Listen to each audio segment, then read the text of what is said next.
Bluff City Media presents the Two Buck Sports Show with your hosts, Rusty Buckets and Uncle Buck.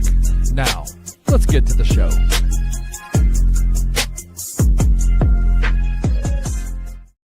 What is up, everybody? Welcome to the Two Buck Sports Show. I am your co-host, Rusty Buckets, back live with you today, presented by FanDuel. We're grateful to be here with y'all on a very special day. Give a quick shout out, dedicate this show to our good friend, Keith Scott, on what would have been his 36th birthday today. Passed away a little over 3 years ago from brain cancer after just a brilliant fight. He's in every single show, as his wife, Caitlin, gave me this hat. His Huck hat. I've got his Patagonia hat on the dash of my truck. He goes with me everywhere. Good friend, Keith, wherever you are, buddy, looking down on us. Happy birthday, brother. We miss you down here. Yeah, I always like to remember Keith. I did not realize today was his birthday, so glad you brought that up. Glad you reminded me. You know, we've talked about on the show this week, I do not shy away from feeling emotions, especially from people that I've loved at one point. So, hats off to Keith. I hope Caitlin's good today. I know their dog is good today. That's what I see the most from Caitlin these days is the adventures, and she is a world with her dog. So. Yeah, with her dog, her new beau, Caitlin is doing really well. His family's doing well, but this show goes out to him. And I got my guy, Drew Gann, back live with me today, how it's supposed to be. I appreciate Blackhead filling in the last couple of days, our resident grandpa, Kenny Stubblefield, hopping in. Trey Lashley hopping in the other day as well to talk some G5 P4. Great segment, by the way, Drew. Y'all crushed that the other day. It was a really good conversation. I hate I missed it as I had to be at the hospital for some orientation, but y'all really, really crushed that segment the other day. Appreciate that. I thought it went really well. I appreciate Blockhead Stubblefield, Kenny Stubblefield, and Trey for jumping in too. So we held it down. We held down the fort. You know, and if anybody thought the show was better, feel free to put it in the comments, but not before you give us a thumbs up right there and like, stream, subscribe to the channel, and then just tell us how much you preferred the show without Rusty here. I mean, it would be a contest for sure. I would not blame anybody in the slightest. But, Drew, we have had quite a week in college football, in the NBA, and happenings around the world. So we thought we would take today's buffoonery segment, Therapy Thursday segment, and talk about some things in light of recent that might help those of you who tune in.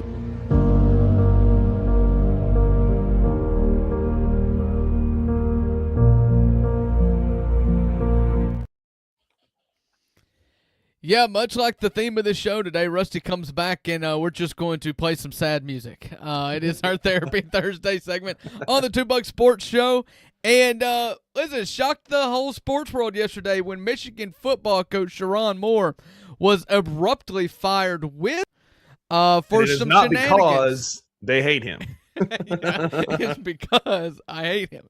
No, that was not the reason given. At least it was, what gets everybody in trouble, and that's a younger woman. So, much like Stephen A. Smith said, stay off the weed. Yeah. I'm just going to say it right now, stay away from the younger women. That's it. They will get you in trouble. We saw that Clark Griswold in Christmas Vacation, stumbling and bumbling all over himself. 'Tis the season. But Drew and I thought we'd take this time to give y'all some thoughts on how to make your relationship with your lady, your fella, your whatever that you are betrothed or in a relationship with. Drew's happily married as of last week. What, 5 years now? No, as of 5 years ago. Yeah. Oh, yeah. I mean, as of last week, 5 years is what I was getting at. I'm getting there. Yes. Been married 5 years last week. I am in a very happy, healthy relationship. The best partner I could ever ask for in Maggie. And so we're resident subject matter experts. And so we're going to give you the best tips that we have for your relationship. And I'll start. I got the first one. I'm going to lob this up to you, Drew. The first one that works with me whenever Maggie is upset, which isn't often. She's very easygoing. But when she gets upset, I have found it works to look her square in the eye and say, I think you're overreacting and you need to calm down. Works like a charm. Yeah, I think so. Just look at her dead in the eye and just be like, it's not me, it's you. This is not a big deal. Quit making it a big deal. That goes hand in hand. You can look her dead in the eyes. What I've always found helps Haley or helps me de-escalate a fight with Haley is let me find a prop here. Here we go. I take something that looks like a remote, and as she's yelling at me, I just point it at her and do this. And she's like, "What are you doing?" And I'm like, "I'm trying to mute you." And that typically de-escalates the fight. I'm just like, "Listen, what you're doing right now, I need you to not do that." Think about what you're doing and change it because it doesn't work for me.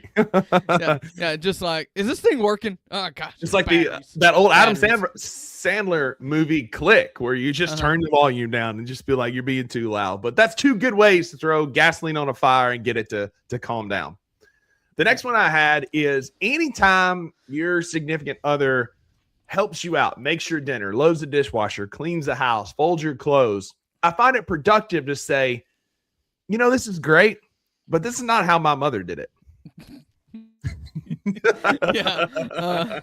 Or if she doesn't do any of these things, you remind her that I'm having to do more work now that I'm married than I was when I was living at home. My workload has doubled, and I'm not reaping the benefits here. Yeah. I told Haley yesterday that I will do one chore for free, but for a second chore, she has to pay me for it. There is a Pied like, Piper that you have to pay. Yeah, I will do this, but next time, we're gonna have to go in the bedroom before I'm doing anything else. Yeah, that's it. You got to earn your keep around here. Right. That's always good. Listen, we're telling you real advice now. We're not being funny at all. We're not being funny at all. Try these things. They will help. Yeah. Oftentimes with this podcast, I just look at her and she's like, "Hey, I need to do something." And I just look at her and I say, "I'm sorry, honey. Duty calls, and I have to go talk sports to Rusty for at least an hour." That works beautifully. There's always a way to get out of doing things, and the more creative you can be, the better. That's it. And I'm going to parlay this into my next one. Speaking of parlays, bills are forever. You're going to pay your bills are forever. Yes. Book the trip with the boys. Go play golf. Go to the casinos. Go to the Kentucky Derby. Go see the Knicks play. They like your significant other will thank you for spending that money, taking that time to be with your boys, and giving them space. Now, they may actually like the space part, but you're going to be paying bills and hanging out with them for the rest of your life. Take the trip. And it doesn't matter. Is it her mother's birthday? Too bad. Kids photo shoot? I'm out. Like, it doesn't matter what's going on. Her best friend's wedding? Sorry, I'm playing golf. Yeah. I've often felt that life is short, and you do have to take advantage of these things. And sometimes I've got kids, another kid on the way. And I feel like a lot of people in that situation would be like, I need to stay at home and help. But then I just remind Haley, I was like, hey, you asked for this. It was her idea. I remember specifically, we had these conversations that you were kind of good where you were at. She wanted one more kid. I just look at her and just be like, hey, listen, my grandma had a hot paw every day at 5 o'clock we got home. I don't know why times would have changed. That's it. I don't get it. Another one that comes to mind, my brother and I have been saying this to each other since I could ever remember. I haven't tried it on Maggie yet, but I think I will soon because I think it will help with, anything in this given the situation. If you tell her something and she goes, oh, I didn't know that. Look her in the face and say, oh, I didn't tell you? I guess you didn't need to know. Yeah, that's an Andy Gant special right there. I didn't tell you. It must not have been none of your business. Yeah, we're getting too far down the rabbit trail here to not make the disclaimer. This is kind of kidding. Yeah, this is completely tongue in cheek satirical. Don't go try these. Now, if you try these, you can't blame the $2 because you get what you pay for on this show, and it ain't marriage advice. Yeah, I'll tell you. My wife turns 30 a week from yesterday, and it is a funny joke to make fun of your wife's age, and tell her that you're ready to trade her in for a newer model. Yeah, I mean that goes over super well. You don't want your wife getting too big of a head. That's it. You got to let them know. Yeah, and I like to keep it in perspective that Maggie's in a completely different decade than I am. She has kind of leveled up, and I ask her, Like, what does it feel like to be dating somebody a decade younger than you? And she's like, it doesn't work that way. It's 2 years. I'm like, I'm just saying, like, it's a completely different, there's a different number in front of yours than mine. Yeah. I think that you could look at Maggie and just be like, I could trade you in for 220s. Dude, my dad used to say that all the time because there's a certain number they have to reach before you. Yeah, I was going to make the joke the other day to Haley, and I was like, nope, can't do that. Not yet. Can't do that. Not for at least I don't know, 6 more years. Yeah, there's a minimum like threshold you got to get to. Right.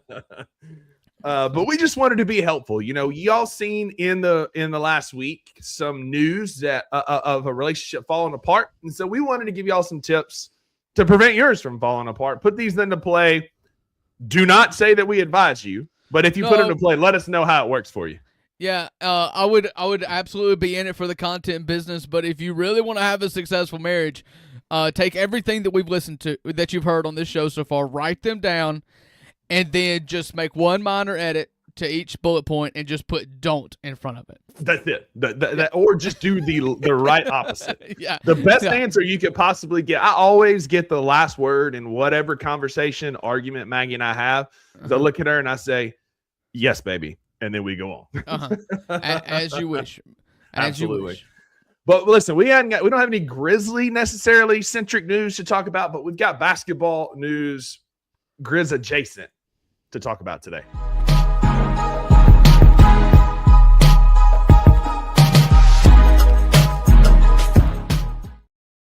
That's right. It is the Thursday edition of the Two Buck Sports Show. We have given you some very critical relationship advice.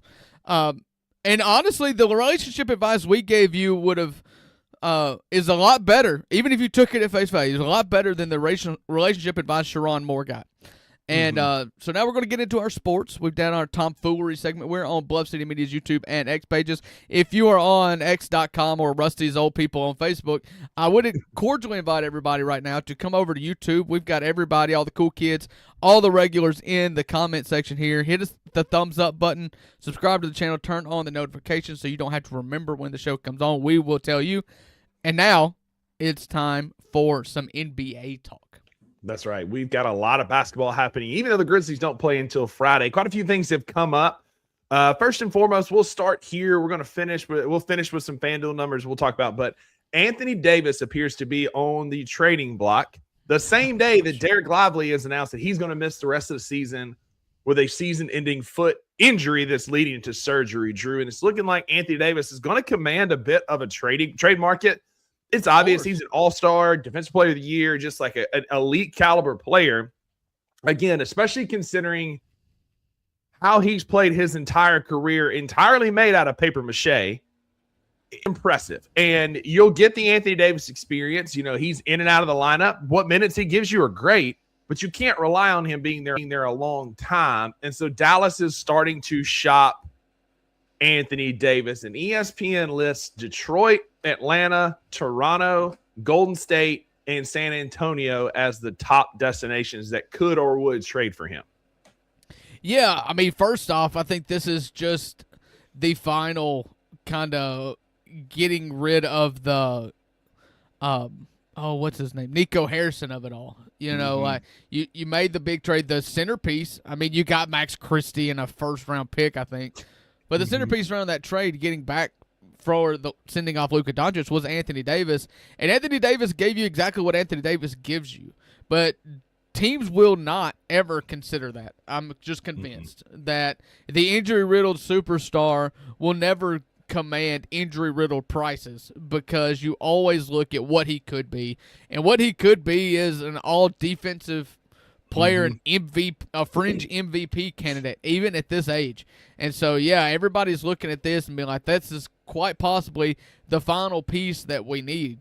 And, you know, I can't really argue with if you want to be the Pollyanna side of it, but, I mean, I kind of hope that he just goes to a division competitor of the Grizzlies and just keeps up the good work, to be honest with you, because Dallas once was a peer of ours.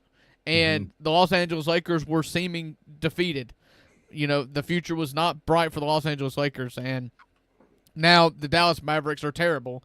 And yes, that's because Luka Doncic is now a Laker, but also because they replaced Luka Doncic with Anthony Davis. Yeah, I mean, that's exactly right. And Anthony Davis, 10-time All-Star, all-defensive team combined, is an elite level rim protector, scorer. I mean, he's given the Grizzlies 38, 35 points, 36 points in his career. Like, the guy is an absolute incredible talent. There's no doubt about that. Won an NBA title with the Lakers in 2020. But the last couple of seasons, he's played 10 games so far this year, been in and out with some tweaks and minor injuries. He played 51 games last year. He played 76 the year before, 56 in 22-23, 40 in 21-22, and 36 in that 2021 season that was shortened due to COVID. But, It's just very inconsistent, his ability to stay on the court, stay healthy. But somebody's going to look at him and say, that's exactly what we need. Because if you look at the film, like you said, the film is fantastic. He's a prototypical big in the NBA. He runs the floor well. He's got a great jump shot. He can shoot the ball well, but he also protects the rim at a super high level. And what team doesn't need that, given what guys like Victor Wembanyama and Zach Edey are doing so far this year from the center position? People are going to want to take a risk with Anthony Davis, but it's just, will it hold up? And I've always, I just said that teams so far have been unwilling to pay a discount, or the team holding Anthony Davis has been unwilling to take a discount. However, the Anthony Davis ticket is probably worth less than it's ever been worth before. And so maybe you can get off of him for less than what he's commanded in the past, but I'll believe it when I see it. Yeah, he's eligible to sign a 4-year, $275 million extension on August the 6th. He will not be offered that. No. And that would pay him $76 million a year at age 37. He will never make that. No. Without an extension, though, Davis could decline his $62.8 million player option for next year and hit the free agent market in summer of 2027 without anything for the Mavericks. So it feels like they're going to trade him. They may extend him, but it ain't going to be for that number. But it feels like what's smart money, especially given what Dallas is kind of doing in some of their rebuild, is moving on from Anthony Davis and see if you can't get something in return. Like you said, fully cleaning out Nico Harrison.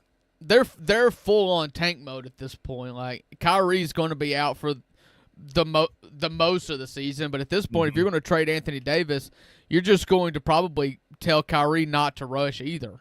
And so, Anthony Davis will probably opt out of that $68 million contract and try to sign like a 3-year, $40 million contract, or 3 years, $120 million, $150 million contract. Take less for 1 year and try to spread it out for a 3-year contract. And I'm sure somebody will pay it. I mean, if he could get healthy, the injuries this year are not career-ending or season-ending injuries. And so maybe you can just nurse that hamstring and make a run with a team after the All-Star break and compete for a title. Dallas is just going to want picks back, I'd imagine, anyways. Yeah, I mean, in some of these trade scenarios with the Pistons, they would get Tobias Harris, Jaden Ivey, and Ronald Holland, which is that's a freaking haul for Anthony Davis. In the Hawks trade, he goes to the Hawks. The Hawks also get Kuminga, Buddy Hield, and Devin Carter. The Mavericks would get Zach LaVine, a 26 first, a 27 first. The Kings get Trae Young and our boy Luke Kennard. The Warriors, Kristaps Porzingis, and the Pistons get Doug McDermott and Cash. Yeah. Funny to me. No. I mean, there's some stuff out there, but it doesn't look I don't know. We'll see. ESPN's going to kind of blow up because he's Anthony Davis. I'm curious to see what NBA GMs actually speak to him or think of him. But speaking of NBA GMs, we talk about Sam Presti on here a lot and the job that he is doing in Oklahoma City. And you hate him, but at the same time, you respect the process and what they're doing, the way they play, especially with like how physically they play on defense. They truly are. Like, I enjoy watching them play defense because they play an old school style of defense. It's very physical. It's very in your face.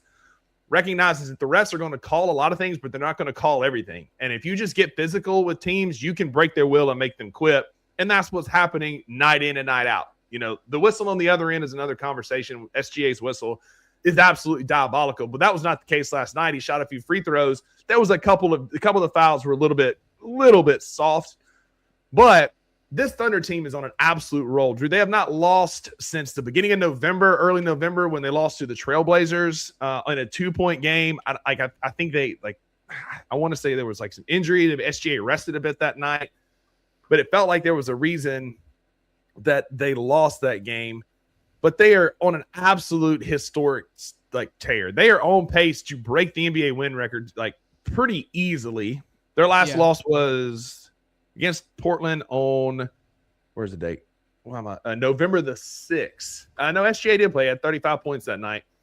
But the Thunder got their only loss handed to them, and they've been on an absolute tear. Are they so 24-1? Yeah, 24-1 on this season. It's wild that what a freaking win streak and tear that they're on. If you go to FanDuel right now, you can go to FanDuel.com, the official odds provider of Bluff City Media and the 2 Buck Sports Show. You can get odds on their current win streak if it will extend. Some of the odds you see, if you think they'll extend it to 29 plus games, you can get plus 450, 34 games plus 1,200, 40 games plus 2,200, and 45 games plus 8,000. Drew, history being made in front of our eyes with a team that everybody loves to hate. They do play elite level defense. Yeah, they're currently on a 79-game win projection here. If they because they've won 96% of their games so far. So if they win 96% of the 82 games that they play this year, they will go 79-3, 78-4, somewhere in there. It's just ridiculous. It's not going to happen that way. They're going to take some losses, but I don't know what's the current win streak. I'm just looking at that. Let's do quick math here. Because again, it's November the 6th, so that's 4. Hold on, I got it. 8, 11. They've won 16 straight. 16 straight games since November the 6th. Listen, Jalen, I hope you're right. I hope we can go out and we can get OKC next week. But watching what they do is you got to be impressed. Again, they're very physical on offense. They're very soft and floppish on offense, getting calls, not getting calls, whatever you think. SGA's a scorer. He's elite. He can get buckets. Is it ethical hoops with leg kicks and flops? And I watched a part of it last night, and on every drive he yells out, "Oh!" every time. Yeah. And it gets the calls just like Harden's head nod, just like Brunson's head nod. It's a new part of the NBA's game, and SGA does it masterfully. Yeah, he's great. And I don't even think he's the most unethical hooper there is. Yes, he does get that out there, but he puts the defense in such a position to have to foul him. He's so good with his footwork, purposefully dribbling, getting exploiting angles to put the defender in a bad position. And yes, he also, throws up wild shots anytime that the defense is out of position, and those shots don't exactly head towards the rim with a lot of a high degree of success, but it works. And he's not I won't go as far as calling him James Harden, because James Harden was drawing fouls without even trying to shoot. I give SGA a little bit more credit than I give Harden, but regardless, they are on a historic pace here. They have to lose less than 9 games to set the record. I have a hard time seeing them get to 9 at this point. I mean, they're 24-1, so it's just a ridiculous clip.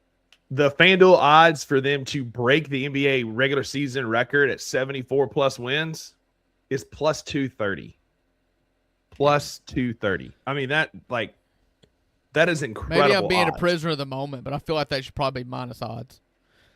Of course, you've got to bake in injuries. There's always a chance. They've been historically healthy over this run that they've had. And they just got Jalen Williams, the good Jalen Williams, back. He's coming back. They're actually adding to their roster with him coming back over retraction. And so I think that you're right. There's injury stuff going to be baked in here. But plus 230 is wild odds to break an NBA record like that. To go, because 70, you would be 75, 74, 74-8, 75-7. That's a wild record. Given just the grind that is the NBA season with back-to-backs and road trips and things that you see. I mean, injuries are a huge part of the game. And for there to only be plus 230 odds on FanDuel for them to break an NBA record is crazy work.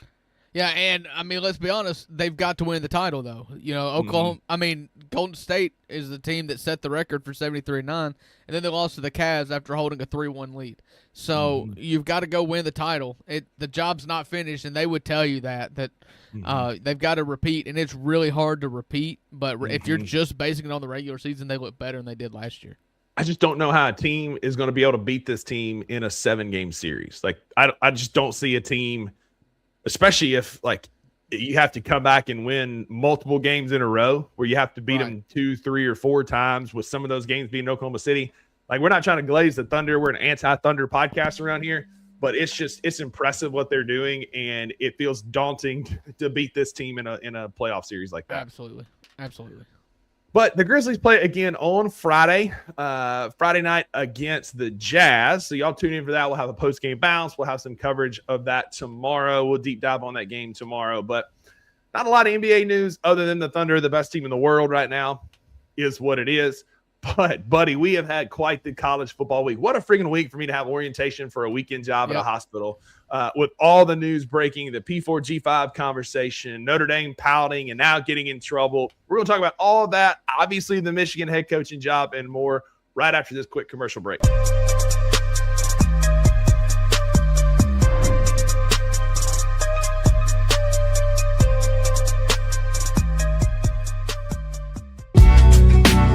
In the heart of the Highland Strip for 27 years, Trilogy Tattoo has helped tell stories for Memphians for generations. Located at 530 South Highland, Richie and his team are waiting to help you tell yours. From tattoos to piercings, your body art should be as unique as you are. Voted a Memphis Flyer top 3 tattoo shop in the city of Memphis since day one. Your story will be safe here at Trilogy Tattoo. Open 7 days a week, Monday through Saturday, 11 to 11, and 3 to 11 on Sundays. They have convenient times waiting on you. Let Trilogy Tattoo help you tell your story.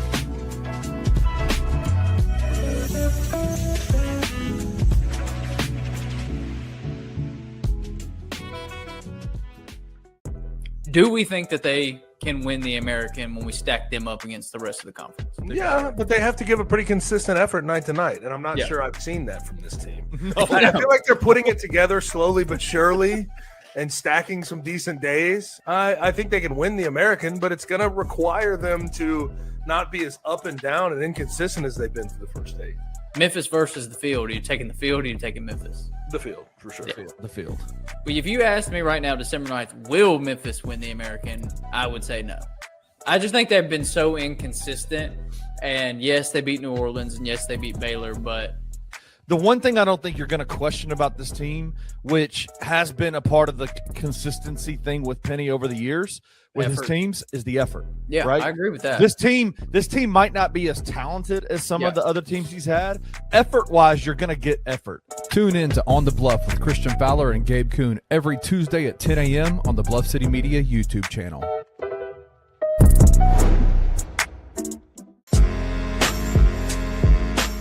In Memphis, we know a thing or two about resilience. From the grindhouse to the Delta, we protect what's ours.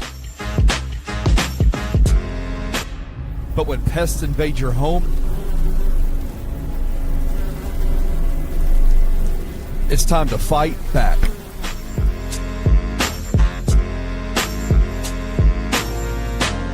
Grade A Pest knows how to handle what crawls, flies, and bites. With local experience and guaranteed results. I'm Reggie with Grade A Pest Control. We service the Memphis metro area. That also includes DeSoto and Fayette County as well.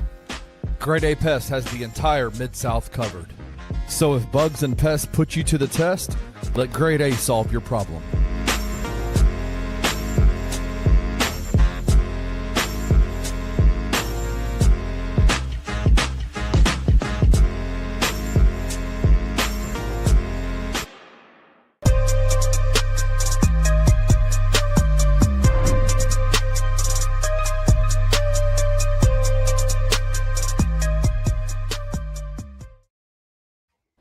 What is up? Welcome back to the $2 Sports Show on Bluff City Media. It's the Thursday edition of the show. We've given some really bad relationship advice, and we've talked about a really good basketball team in the Oklahoma City Thunder, and I just really need to just wash my palate. I feel disgusting both ways. So let's get into some college football. Yeah, buddy, we've had plenty of college football. We'll start. Let's wrap up kind of the Notre Dame saga. I do want to start there. Notre Dame, as we all know, pouted when they did not get into the college football playoff. The right decision, I feel like, was made. Did they go about it the right way? No. They should have been ranked behind Miami and could have fixed a lot of this rankings. The committee really did it to themselves. But in the ultimate act of defiance, Notre Dame decided to sit out the bowl game. But it was announced that they have an MOU that they're going to get into the playoffs starting next year. It's a guaranteed lock in the playoffs as long as they are a top 12 team. If they ever expand to 14 teams, it's the top 13. Well, apparently some of the ADs shockingly found out about this when we all did and are upset about this little nugget. Drew, I think that that's the right call. And apparently, according to Dan Wetzel, they are going to start trying to freeze out Notre Dame from scheduling P4 school. Dan Wolken? Dan Wolken. Yeah, Dan Wolken. Sorry. Yeah. Dan Wolken. I was looking him up to get the actual quote. But basically, athletic directors are saying, we're no longer going to schedule Notre Dame. This is exactly what's happening within the leagues, he says. The MOU and the press tour are not going over well across college sports. And starting next year, athletic directors are threatening to freeze Notre Dame out of future schedules if this MOU sticks.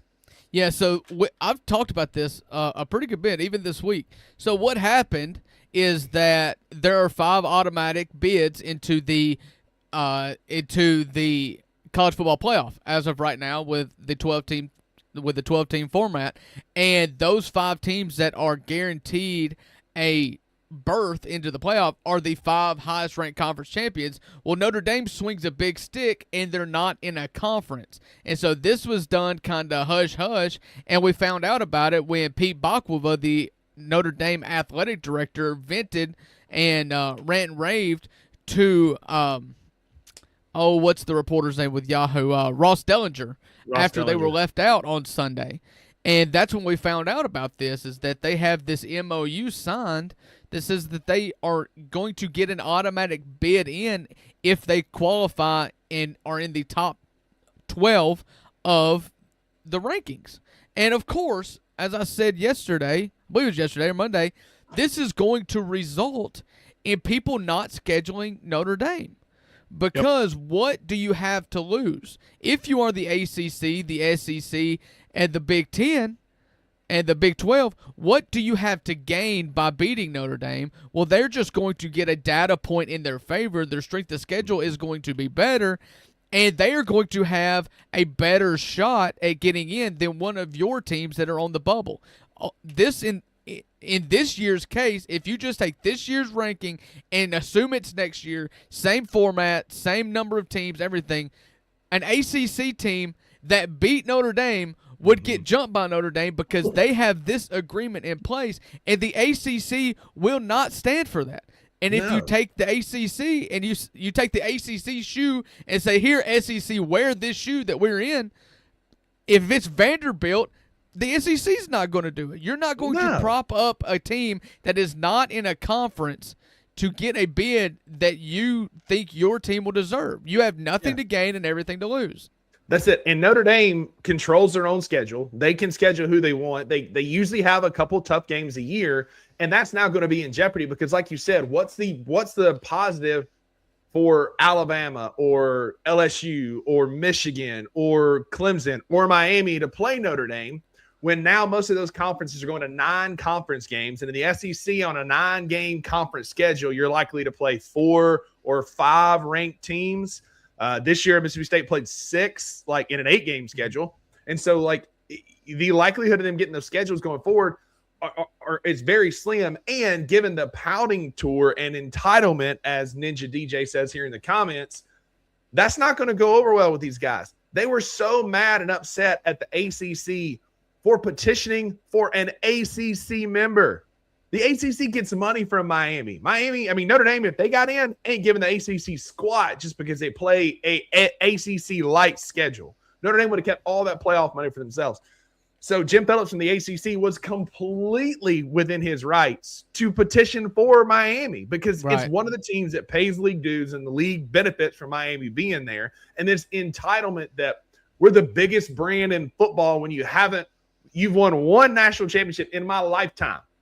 Well, I was 1 year old the last time you won a national championship, 37 years ago. You're not relevant anymore. Yes, you have a large fan base, but as far as winning things, Notre Dame hadn't done it in forever. But they come with the entitlement that they are competitive on a national scale year in and year out when that's just not the case. And so I don't blame the conferences for feeling this type of way because of the entitlement and complete tone-deaf stance that Notre Dame's AD has taken. Allow me to take the other side just for a second because I do feel this way. I've got this kind of conundrum that I'm in that I don't feel like anybody's wrong here. I don't feel like Notre Dame is wrong. You telling me I don't have to join a conference and split my revenue? I've got a nationwide brand. I can self-fund this myself. This is like a rock band. If back in the day when I was playing music, everybody was like, "Do you want to be on a label? Do you want to do this? Do you want to do that?" And we were never big enough, but that was what everybody thought the next step for my band would be, is that you would get on a label. And I was like, "Listen, we're funding this ourselves. We're keeping 100% of the profits. Why would I share that with somebody who is not who's not doing this with us, who's not a part of the team?" I get the fact, and I get the draw of independence. And Absolutely. Notre Dame is the only school in the country, arguably, that could do this. Now, so I do not blame I don't see it as entitlement. I don't see it as stupidity. I see it as this is the first time ever that Notre Dame has actually been screwed by not being in the playoff. So to clarify, I am not I say Notre Dame should join a conference if they're complaining about conferences and conference alignment for the playoffs.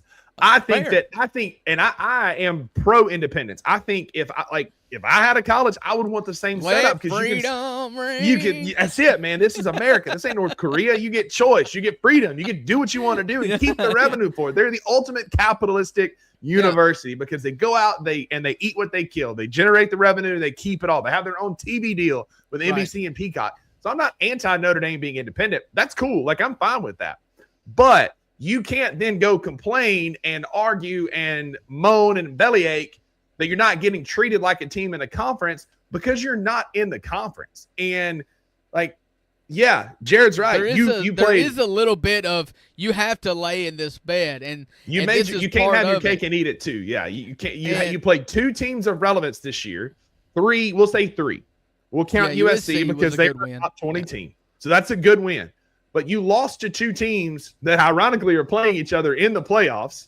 But you lost to two teams that have made the two best teams you played this year. Yes, they were close competitive losses, but at the end of the day, you lost. And it's a bad look that you lost those two games. And if you really want to go stick it to the committee, like we said, go play in the Pop-Tart Bowl and just boat race BYU. But instead, you're packing up your toys and going home. I'm finding myself being a Notre Dame sympathizer, I think, because I feel like I would value that independence, and I understand why they value it. And they were screwed this year because of their independence, but this is the only time they've ever been screwed, and more times than not, they get the benefit of being independent. And so I don't get it. And I don't mind. My beef is not with Notre Dame signing that MOU to get them an automatic bid in. Like they did. That's looking out for themselves. Drew must have gone to math today. No, I pray straight to Jesus. I don't go through Mary. We ain't got a mission man. Middleman, excuse me. No, I don't go through the middle woman there. She was a great woman, but I just go straight to the source. I have no issue with all this. I genuinely have no issue. I have no issue and see 100% validity to never scheduling Notre Dame. And when I was talking to Kenny and I was talking to Trey on Tuesday's show, I said that Notre Dame has got the same problem that Memphis has. Like, what are you going to do? Like, what you have nothing to gain if you're an SEC school scheduling Notre Dame. It benefits you none, and it only could harm you. Absolutely. And Notre Dame is going to find out, like Ninja DJ says here, that there are pros and cons to being independent. I sympathize, like, I don't know if I use sympathize, but I align with their ability to be an independent. I'm a libertarian through and through. I can't stand big government, big governing bodies. Like, that's a whole conversation for another day and a couple of drinks. Drew knows how to get me fired up on that stuff. So I'm all about them doing their own thing, but you can't have your cake and eat it too. You can't choose independence, and then when that independence bites you, and it did this year because you didn't have a conference championship game that could have given you a leg up, like in Alabama and Georgia, you didn't get the opportunity to play in a way that could launch your career into the playoffs, or launch your season in the playoffs, and then just the way they've handled it after the fact. I got no sympathy for that. We're going to get to that. I want to talk about the opting out of the bowl in just a second. If you compare this, there's an apples to apples comparison to this, in my opinion. Is BYU was once independent and they joined the Big 12. Mm-hmm. They joined the Big 12, do a full conference thing, and BYU had an opportunity to punch their own ticket into the college football playoff, and all they had to do was win their championship game, and they would have been in. They lost. They didn't get in. But Notre Dame, if they were a member of the ACC, one, it would probably keep the ACC alive, which I think is dead. I think it's dead as it stands. But it would keep the ACC alive, and they would have had an opportunity, despite losing 2 games to playoff teams, to win their way into the college football playoff, and they lose that. And so that I think is important to realize that this has happened before with another university. Mm-hmm. Yeah, and you get an opportunity to win a conference, keep them alive. I mean, you tell me that, like, if Notre Dame played Duke for the ACC championship, and or Virginia, or either one, and they boat race them, buddy, there's no you host with your record. Yes. You boat race a team in the conference championship. You host a playoff game in South Bend. Probably, I'm not going to go as far as say host, but you're definitely in as a home team. Given the love that oh wait, you said host. You said host. I thought I heard by. I heard by. A host. I'm sorry. No, I'm saying you're hosting. You're a top 6 seed. You're hosting. 100%. You're absolutely hosting. Absolutely.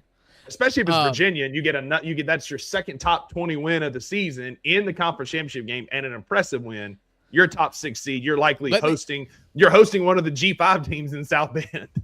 Let me tell you. Let me defend them one more time. And this is the biggest gripe you have, and I'm going to take the other side of it, and that's the opting out of the bowl game. And I think that in this day and time, what a playoff, especially expanding to 12, has done, it has de-incentivized the bowl games altogether. Like, they're just dead. Everybody knows they're dead. The expanded playoff killed them. That is just a casualty in this. And this is the most egregious point in the schedule being a problem. This is another reason why the schedule is the problem, because Notre Dame canceled their bowl game, and they did it the day that the thing came out. It came across as petty. It came across as, oh, well, you're not going to let me play in your game. Well, I'm not going to play in your sub game over here. It definitely smelled that way. But there's been a lot of teams that have opted out of bowl games at this point, and I truly believe, especially the teams that had coaches leave, like, buddy, they got to get in the portal, and the players are protecting themselves, and the university, in my opinion, are protecting the players' opportunity to protect themselves. I hear that, and the optics on it were bad. B, Notre Dame is a massive brand in college football. One of, if not the biggest, like, everybody knows who Notre Dame is. Like, that's a big brand in college football. They've got fans and graduates and alumni in North Carolina, in Charlotte, that would have came out in droves as an opportunity to watch their team play. Sure, Jeremiah Love's probably not playing in this game, but there's a lot of seniors, and this was their last chance to play for Notre Dame. Their last chance to put that helmet on. The last chance to go out and fight and play for the Fighting Irish before they go sell insurance or sell cars or go to grad school or whatever they're going to do. And you get an opportunity to bring in money. Like, if you truly are a national brand, like you think you are, but like you are, they're going to come out, they're going to fill that stadium up, and then you want to stick it to the playoffs, like we talked about. And I know, like, Florida State had a bum quarterback, and I know that. Yeah. But if you go out and you then play BYU, who doesn't have a bum quarterback, who doesn't strike me as a team that's going to have a lot of players sitting out, they love playing for Kalani Sitake and would have showed up, and you go stuff them in a locker, like that only helps your cause more. And so, You like, remember I when hear what the UCF bowl. went- Hang on, the bowl system is dead. I get it. Like, I hear all that, but there's still fun for fans who pay for the tickets, who pay to watch these teams play. I think it's a poor choice by a national brand in Notre Dame. I do land on it. You should play it. But I do realize that you're really running a chance there where you're not going to have any players to play. And then, but you could keep going back and forth with this, and you're next man up mentality. You get a chance to play when you hadn't played all year. I get that. I ultimately land, and I understand the difficulties, but I am Mr. Consumer here. And like I said on this show immediately after it happened, like, there are Notre Dame fans in Orlando, Florida that looked forward to the opportunity to watch them play in the Pop-Tart Bowl that are not going to get to now. And that's exactly. And I meant Orlando. I said Charlotte earlier. I meant Orlando. Like, there are people there that were going to get to go watch their Notre Dame Fighting Irish, possibly for the first time ever, and they can't. Yep. And then in the most tone-deaf thing of the week, they then put out a tweet that says, "We're going bowling," and they're hosting a charity bowling outing one night in South Bend to raise some money for the university. Ooh, that's a bad look. Yeah, it's just a bad all-around look. Speaking of bad all-around looks, yeah, exactly right. They robbed us of a true holy war. We'd had the Crusades all over again. Yeah. Uh-huh. Speaking of a bad look, we've kind of danced around, buried the lead a little bit. We'll go bad, we'll end with good, and an interesting conversation about the University of Memphis that I had this week. But the Maize and Blues up north, Drew, it came out yesterday that Sherrone Moore was fired with cause. And it was an interesting kind of tidbit. And as the day went on, more and more damning and gross information came out about Sherrone Moore, that he was having an extramarital affair with a young staffer. Is he married? He is married. Okay. He's married and got 2 or 3 kids. Okay. More and more damning information came out about his alleged affair with this staffer. Then it came out that he was being pursued and arrested by the police. And so there wasn't consensual. Was it this? Was it that? But what it looks like from most of the things that I've read is that he had a mental break, broke into an assistant coach. Once he was fired, broke into a home. I saw assistant coach. I saw alleged affair partner, and threatened to harm himself and harm others. Ultimately, his wife gave the police his phone's location at an Ann Arbor church, and he was arrested without incident. And in just another chaotic college football carousel, you hate to even paint it that way, but the college football carousel hit a weird bump yesterday, Drew. All right, so this all came out kind of weird. To go in the comments, this has been talked about in our comments. There's another reason why you should just come to the comments. We're the sideshow here. The comments is the cool cats here. Francis and Jared have been going back and forth about this in our comments for a few minutes now. And so let me just go back to the top. This all came out yesterday, and my immediate response was one thing, and then I was glad that I didn't give my immediate response on air, because then it came out that he had a warrant out for his arrest, and I was like, okay, this isn't what I thought it was. And then we found out about the arrest and the timeline, and I'm like, okay, this is what I think it is. Okay, So it is my opinion that this is big business. This is dirty business. This happened after signing day. We all know what kind of happened here, and I think this happens a lot. Okay, What happened is these coaches are egos to the nth degree. We hear rumors about Lane, the Lanestein files that came out. This happens everywhere, and it is my opinion that major colleges and universities across the country know about nefarious behaviors that happen in their athletic department and cover them up and or file them away to get out of paying buyouts. That's what I believe happens. And it's my belief, and I don't know, I'm not sourced in Michigan, I'm not sourced anywhere. This is just a hunch, and I don't want to make it, this is what I believe Michigan did, but I believe this happens, is that they were unsatisfied. He was a bridge hire to take them out of the Harbaugh, get them through the investigation. He wasn't necessarily the guy that they wanted to hitch their wagon to for the next decade.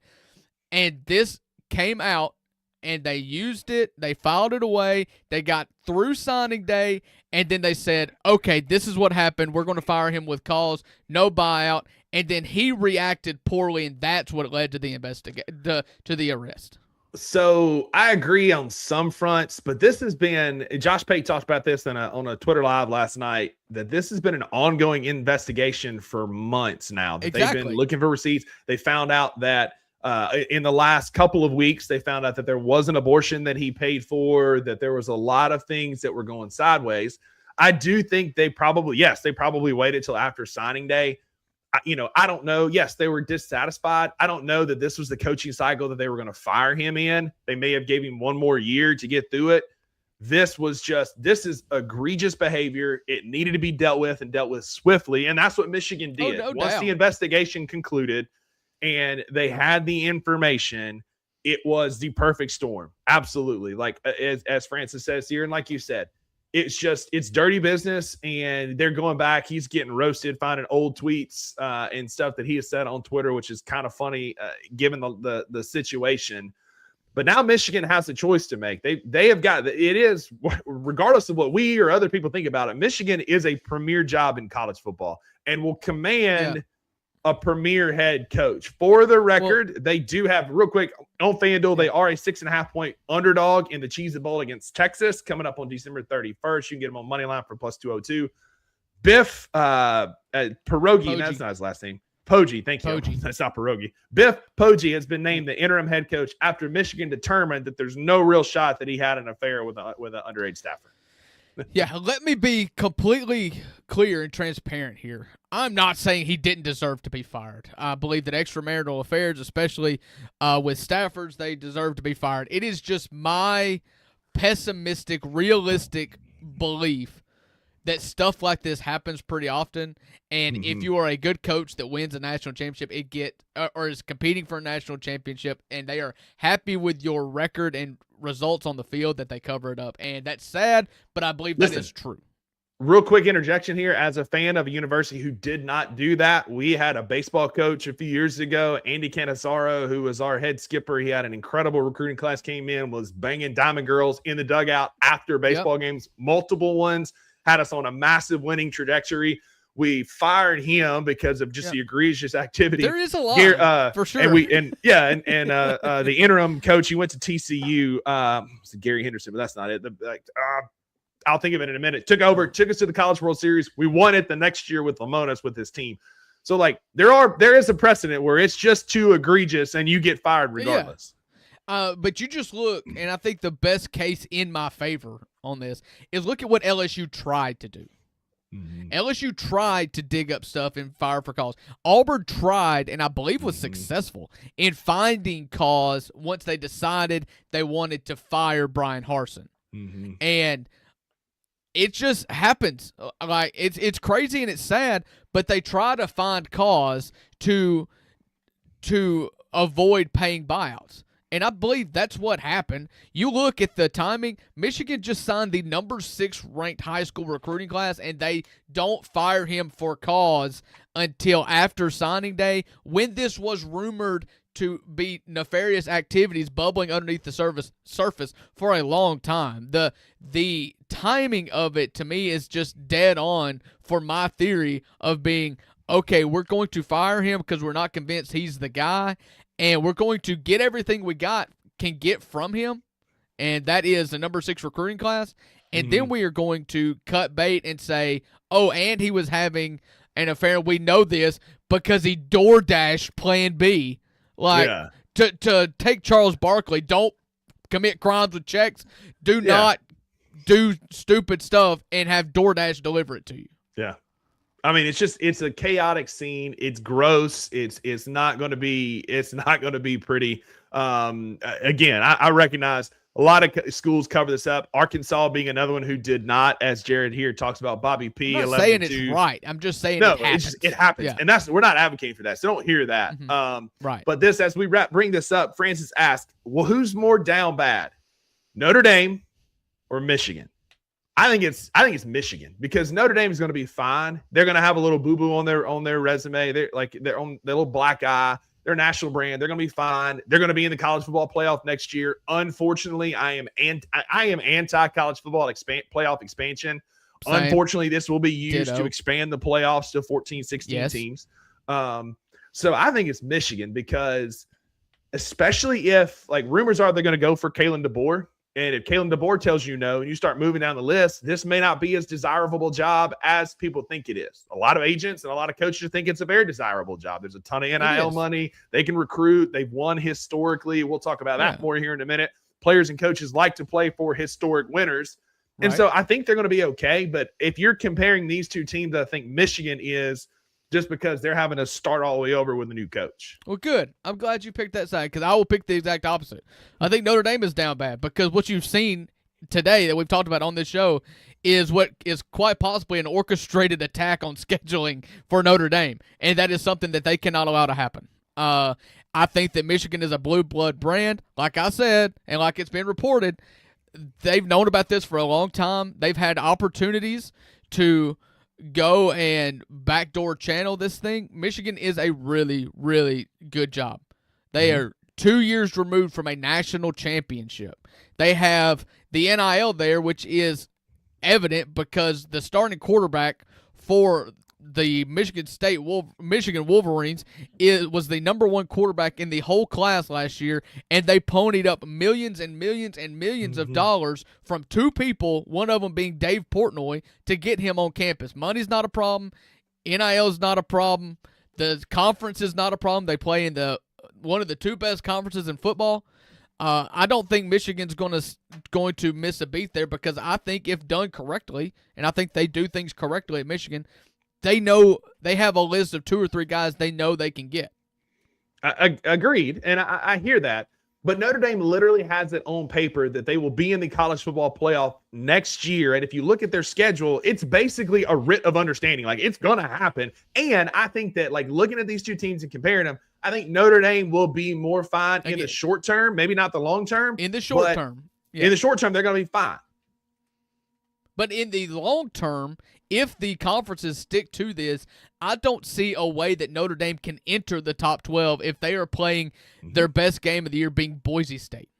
If there is an orchestrated effort to not schedule Notre Dame, you're looking at losing historic rivalries with USC. Your best game of the year could quite possibly be Stanford or Cal, bringing those back. But the ACC could pull their contractual agreement to play 5 ACC games with Notre Dame. They could pull that, and at that point, Notre Dame is playing a San Diego State 3 times, 4 times, 5 times a year. Argument to that.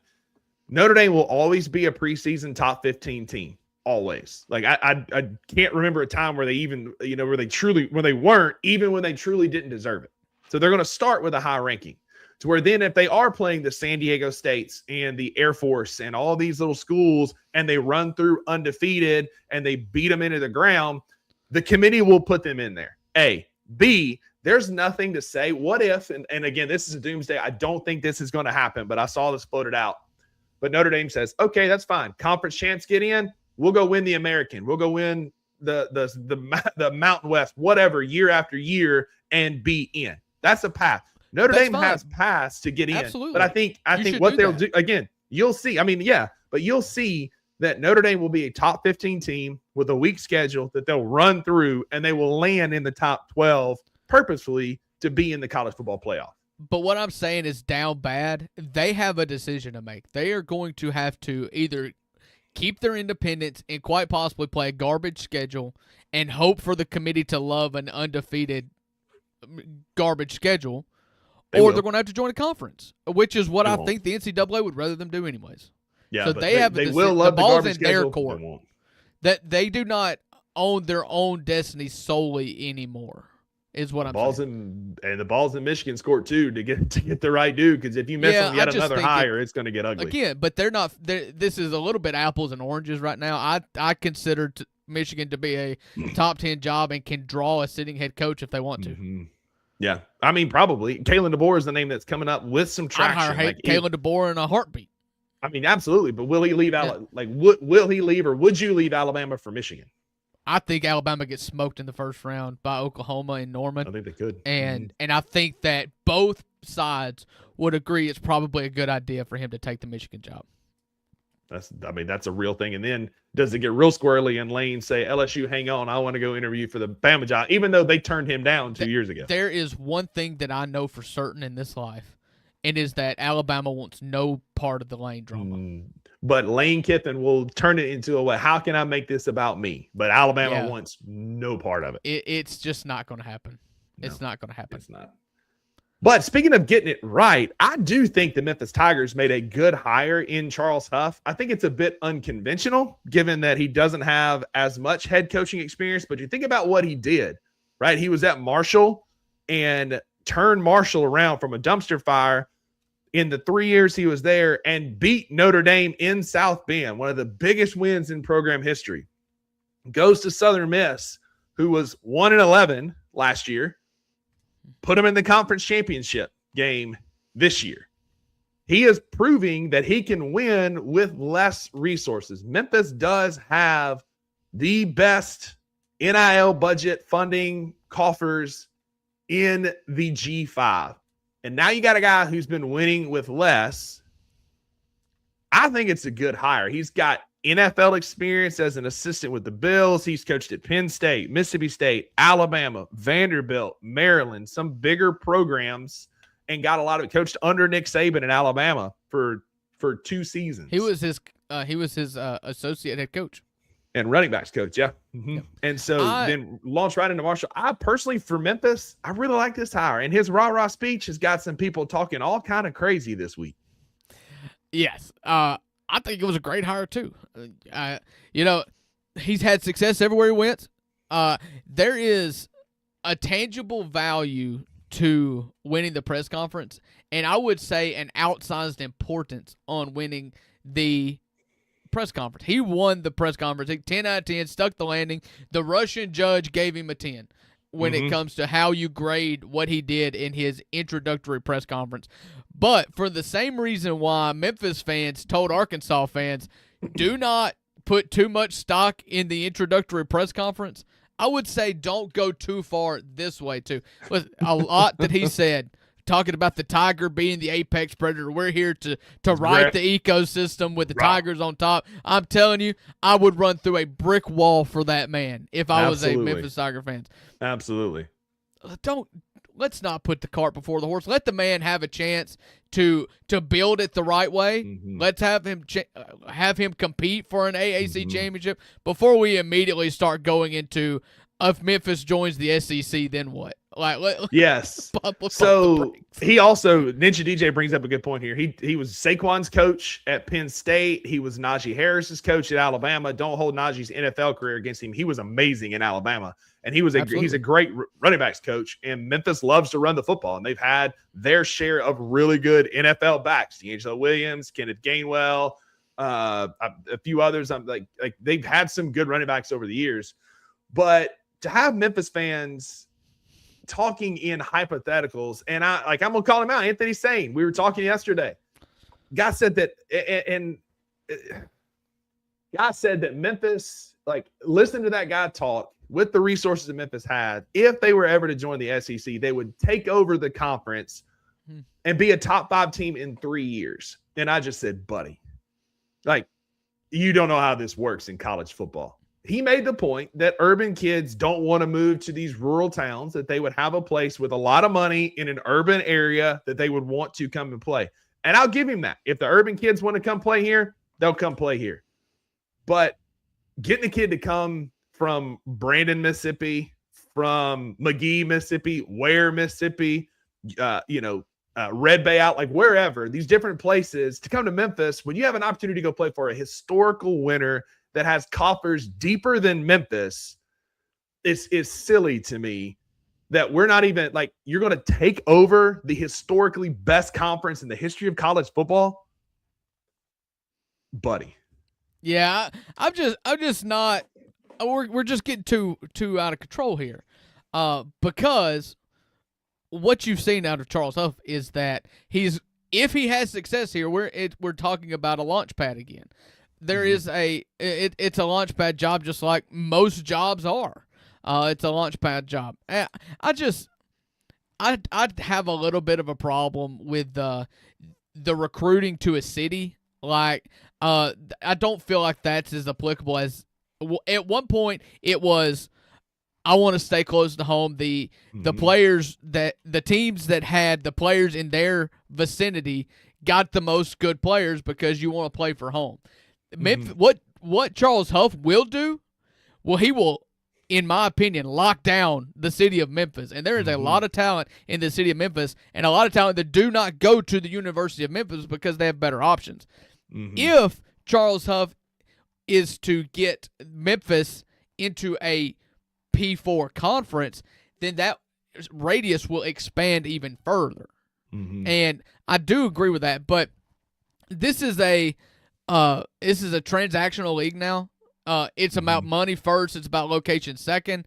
And if it's about money first, they're going to go where the money's at. And I've yet to see Memphis be in that upper echelon of money in football. Anyways, they've went and got, James Wiseman. They've went and got all these basketball players, but I've yet to see that in football.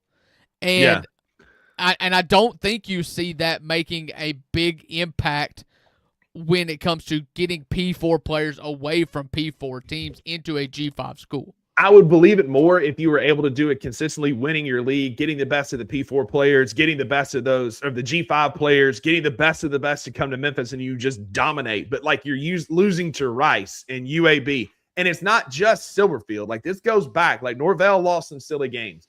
Like Memphis has not been able to consistently run G5 enough for me to even say he would be like they would be a team that's going to immediately step into the SEC and take over. King Meeks brings up this point that Gabe tried to bring up to me the other day. One time in 25 years, if you want to extend it back, twice in the last 35 years, Memphis has beat Mississippi State. So, and let me be honest, as a guy that likes to poke holes in Mississippi State, they were robbed out of that game on that punt return. On that punt, like he called fair catch. Everybody stopped, and then he takes it to the house. Like that was, buddy. The one win in the last 25 years was a bootleg win. I was at the Liberty Bowl. We beat them 52-10. I was at that. I mean, Ole Miss lost. A really good Ole Miss team went to Liberty Bowl Stadium and lost. I mean, it happens, and they're a good team. I'm not trying to diminish Memphis. No, I'm not trying. Not either. I want you to I want Memphis to be really good in the American. I just be careful with expectations, especially when it's like, oh, this guy after this press conference, if this happens, then this will happen, and the result you're pointing to being a top 5 team in college football is pretty wild. That's wild. And that's not me being a hater. No, it was a great press conference. I like Memphis to be good because I like local buzz. When the local teams are good, the Grizzlies, the Tigers, the city is fun. There's a buzz about the city. It's a good time to be here. So I want Memphis to be good.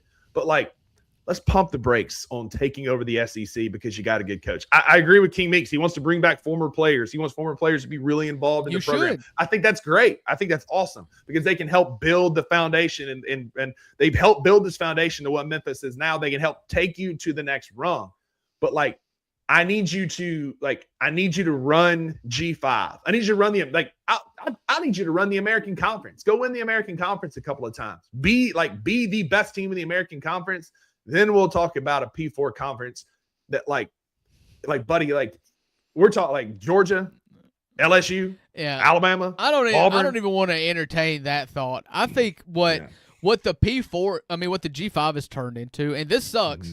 But because of the money and because of the difference in facilities and everything else, it's always existed. And then adding the money in on top of that, what the G5 has turned into is, one, you either have to evaluate the leftovers in the transfer portal, the people that are leaving the P4 jobs, and you've got to evaluate them, or you have to maximize the 2 and 3 and local 4 stars that aren't being offered by the P4 schools, and then you have to maximize them in a year or two, and if they turn out to be great, you're going to lose them. That's just a fact of the matter now. It is. Now, if Memphis in 3 years can stack up some conference championships, can be in the playoffs, then you, again, can turn that, you can go past that into the next echelon of being able to recruit better and retain, but it's not happening right now. Yeah, exactly.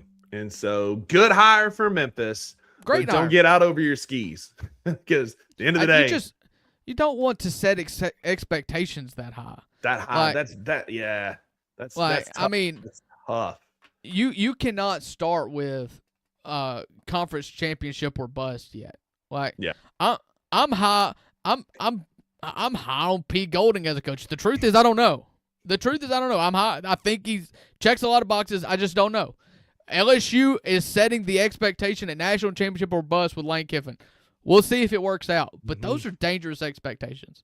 It is. Expectations are tough, especially in today's age of college football where you've got a kid wrapped up until the last minute and then Georgia writes a bigger check in Athens or Oxford and Ole Miss in Oxford, State in Starkville, Kentucky and Lexington. They write a bigger check and the kid goes there. At this day and age, right now, given the current NIL structure, it's a money, like they're mercenaries, they're guns for hire. You're going to go where the biggest check is, that they offer you the most. Because if it was true that locations really, really mattered, places like UCLA and USC would be better. USC is bouncing back, but they've been historically bad for 30 years. And so I think that Memphis's biggest problem right now is the fact that they're a G5 school with only one shot to get into the playoff, more times than not.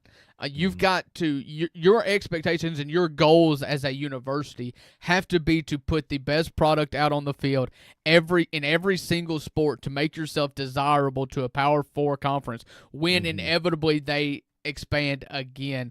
And good news for Memphis is I think this is a good guy to do that because you want him being a mouthpiece for the front door of your university, and football and athletics is the front door to any university. It's not academics. It's not beta club. It's not social clubs or fraternities or sororities. It is the athletics program, and Charles Huff is a great mouthpiece to be in front of your university. Him and Penny Hardaway, that is the best way with winning, and having those guys at the helm are the best way to be desirable to a Power 4 conference.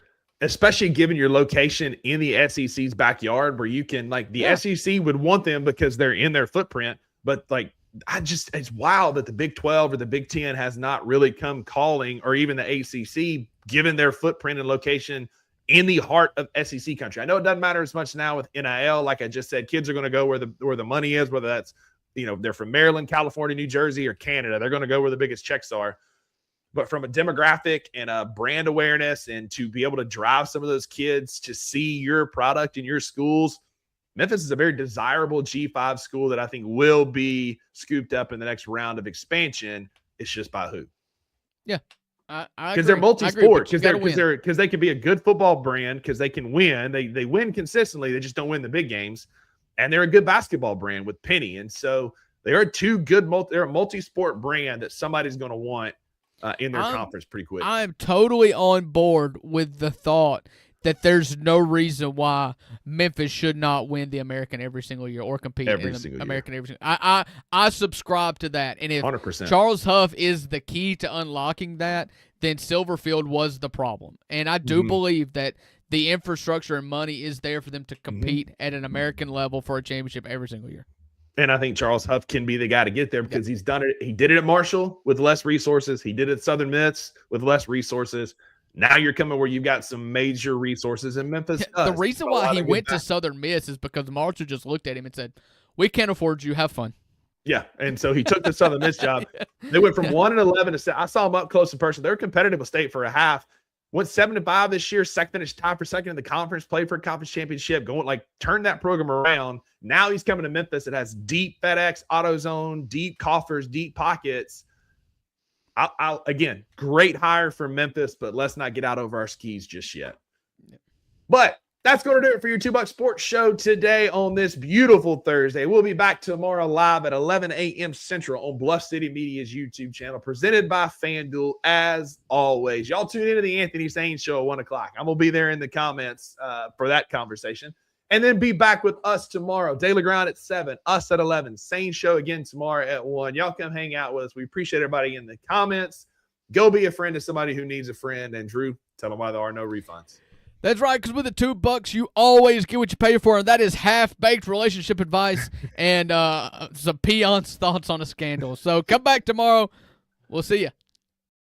Thank you for listening to the $2 Sports Show. If you enjoyed this episode, leave a rating and a review wherever you download your podcasts. Also, like and subscribe to Bluff City Media's YouTube page. We'll see you back here next time.